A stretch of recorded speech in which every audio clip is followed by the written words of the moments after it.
35 tours après le départ, Michael Schumacher quitte la piste, tape le mur et revient au moment où Hill arrive sur lui. Le Britannique tente le dépassement, mais c'est l'accrochage. Dans un premier temps, tout semble fini pour Schumacher. Mais Damon Hill doit rentrer au stand. Schumacher, toujours au bord de la piste, ne le sait pas.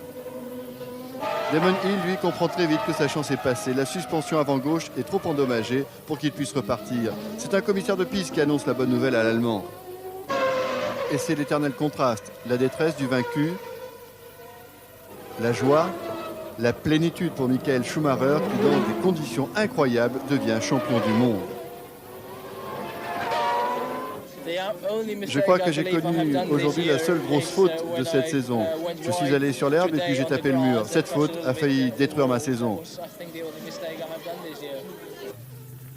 Vu de la Williams de Hill, cet accrochage qui aurait pu tout aussi bien offrir le titre à l'Anglais, mais ce n'était pas son jour.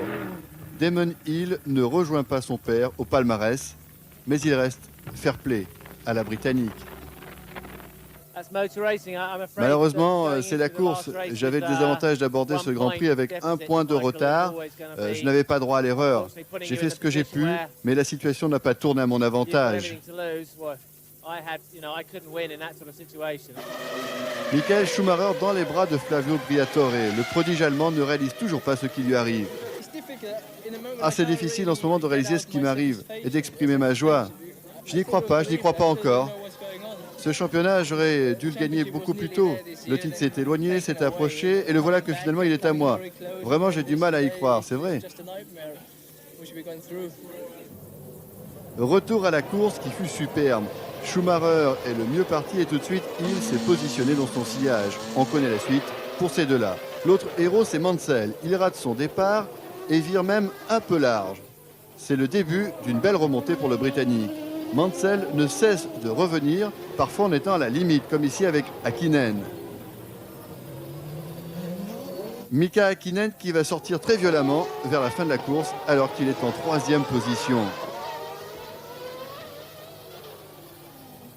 Frank Williams a perdu le titre des pilotes avec Hill, mais grâce à Mansell, il remporte son 7e succès mondial des constructeurs, le 3e de suite avec Renault. Le tout en pensant à Ayrton Senna. Nous voulons tous chez nous rappeler le mémoire de Ayrton parce qu'il a dû être avec nous aujourd'hui. Finalement, pour Nigel, je suis très heureux pour lui parce qu'il nous a amené beaucoup cette année quand il nous a joignés. Mansell l'emporte devant Berger et Brundle. Panis est 5e, Alesi 6e. Finalement, c'était la fête. Voilà, c'est le casque champion du monde, celui de Michael Schumacher. Ainsi se termine cette saison aussi particulière qui avait commencé avec la mort d'Ayrton Senna. Une saison qui a été aussi entachée par pas mal d'affaires. On y reviendra dans un instant. Mais il faut dire que c'est assez logique finalement que l'Allemand soit sacré champion du monde. Il a réussi une saison assez exceptionnelle. Et c'est la première fois d'ailleurs qu'un Allemand remporte le titre mondial en Formule 1. Et bien sûr, Michael Schumacher, comme à son habitude, a été très exubérant.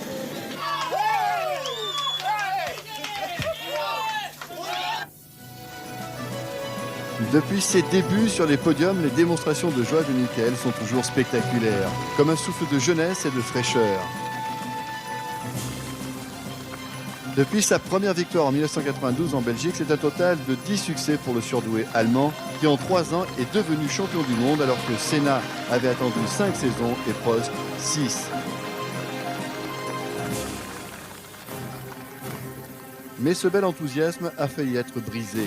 La suspicion s'abat sur l'écurie Benetton, suspectée d'utiliser l'antipatinage interdit, décriée pour avoir supprimé la valve d'arrivée d'essence pour ravitailler plus vite. Et puis, il y a ce fameux drapeau noir de Silverstone. À la demande de son équipe, Schumacher reste sur la piste.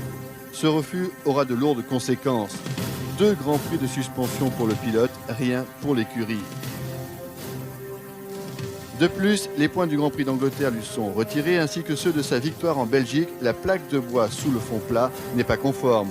C'est encore Michael qui paie l'addition. Résultat, le prodige allemand n'est jugé que sur 12 des 16 Grands Prix que compte la saison. Mais il a réagi en champion. Malgré cet acharnement, il revient encore plus déterminé.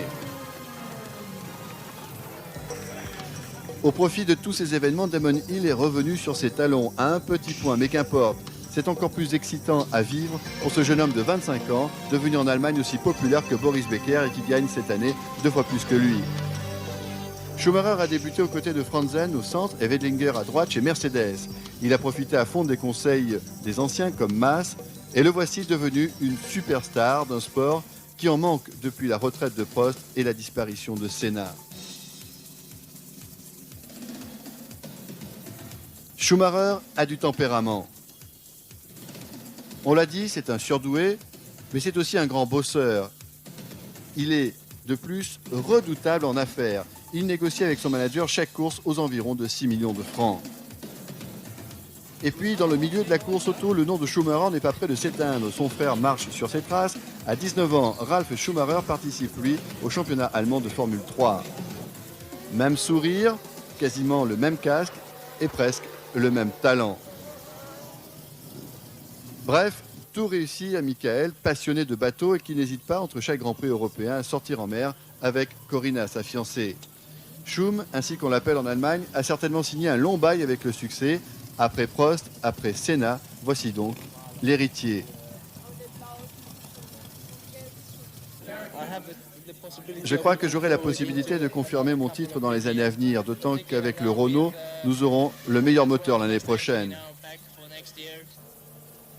Nous aurons peut-être, pour un bon moment, Schumacher devant et les autres derrière.